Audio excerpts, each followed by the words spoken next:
বিয়ে মানে অনেক খরচ, আনুষ্ঠানিকতার বোঝা চাপিয়ে দেওয়া হয়েছে, সহজ করা হয়নি।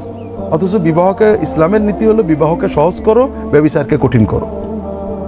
এক্ষেত্রে আমাদের অনেকগুলো কাজ। প্রথম হলো যে আল্লাহ রাসূল বলছেন যারা বিয়ে করতে না পারবে তারা সবর করবে। আল্লাহ কোরআনে বলে ইস্তাগফিরুল্লাযিনা লা ইয়াজিদুনা নিকাহা, তারা পবিত্র থাকার জন্য প্রাণপণে চেষ্টা করবে, রোজা রাখবে, আর পিতামাতাকে বিবাহের জন্য বলতে থাকবে।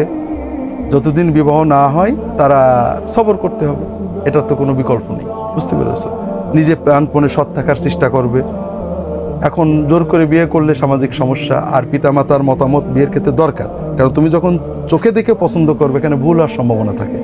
আমার পছন্দ আর পিতামাতার অভিজ্ঞতা দুটো এক জায়গায় হলেই বিয়ে ভালো হয়।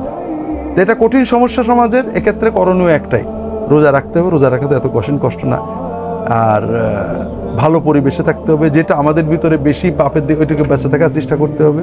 আল্লাহ তৌফিক চাইতে হবে। ভালো সঙ্গীদের সাথে থাকতে হবে। মনটাকে এবং দেহটাকে একটা ভালো কাজে ব্যস্ত রাখতে হবে। এটাতে কিছুটা হলেও ভালো থাকা যাবে। ভুল ভ্রান্তি হলে আল্লাহর কাছে তওবা করতে হবে।